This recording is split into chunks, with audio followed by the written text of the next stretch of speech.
안녕하세요. 바울 서신서 매일 묵상 12일째인 오늘은 고린도전서 2장과 3장을 함께 읽습니다. 어제 읽은 고린도전서 1장에서 바울은 고린도 교회가 가지고 있던 갈등, 곧 분열의 문제를 이야기했었습니다. 그리스도가 아니라 각각의 사람을 따르며 나뉘어 있는 고린도 교회의 문제를 해결하기 위해 바울이 초점을 맞추는 것은 바로 그리스도입니다. 세상의 관점에서는 어리석은 것처럼 보이지만 하나님의 지혜이시며 하나님의 능력이신 그리스도만이 바로 성도들이 바라봐야 할 대상임을 강조를 했습니다. 분열의 문제에 대한 바울의 해법은 오늘 읽게 되는 고린도전서 2장과 3장에도 이어집니다. 먼저 바울은 자신이 고린도 지역에서 사역을 했던 일을 떠올리며 말을 합니다. 오직 그리스도를 전하되 세상의 방법이 아니라 성령의 나타나심과 능력으로 전했던 일을 회상을 하지요.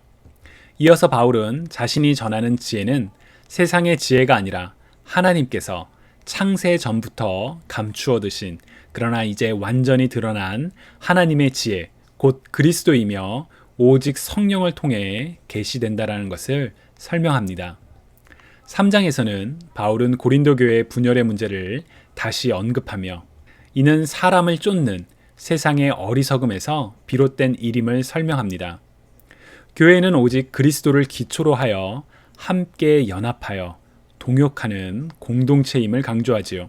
고린도전서 3장 16절 너희는 너희가 하나님의 성전인 것과 하나님의 성령이 너희 안에 계시는 것을 알지 못하느냐 라는 말씀에서 너희는 2인칭 복수입니다.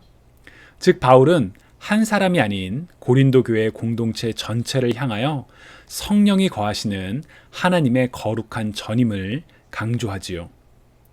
세상에 똑같은 사람은 없습니다. 그래서 그 다름이 차이를 만들고 때로는 갈등을 가져오기도 합니다. 특히나 특정 사람을 쫓기 시작하면 그 갈등은 더욱 심하여져 파가 나뉘고 분열이 일어나기도 합니다.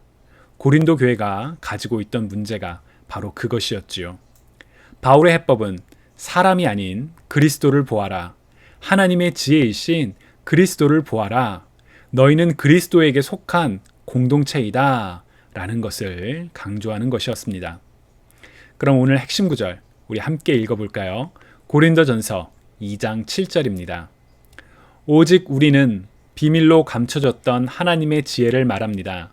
이것은 하나님께서 우리의 영광을 위해 영원 전에 미리 예정해 두신 것입니다. 아멘.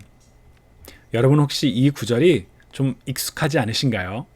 사실 오늘 핵심 구절을 어떤 것으로 정할까 고민이 많았습니다.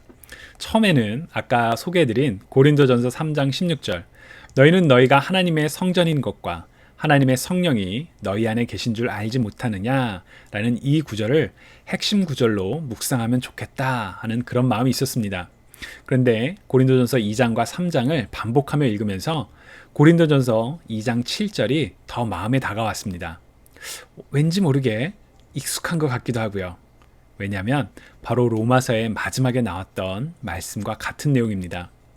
로마서 16장 25절과 26절을 우리말 성경으로 읽어보면 하나님께서는 내가 전하는 복음과 예수 그리스도에 대한 선포를 따라 그리고 비밀의 계시를 따라 능히 여러분을 견고하게 하실 수 있습니다.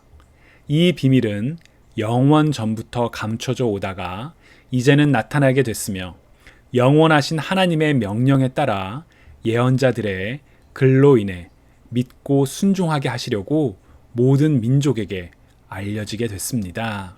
아멘. 감춰졌던 그러나 이제 완전히 드러난 하나님의 지혜는 무엇일까요? 바로 그리스도 예수를 통한 하나님의 구원입니다.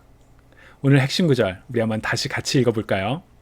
오직 우리는 비밀로 감춰졌던 하나님의 지혜를 말합니다. 이것은 하나님께서 우리의 영광을 위해 영원 전에 미리 예정해 두신 것입니다. 아멘. 오늘 본문에서 하나님은 누구이신가요? 나는 누구인가요? 그리스도를 통하여 우리를 구원하신 하나님을 증거하는 삶을 살아가는 우리 모두가 되기를 소망합니다. 감사합니다.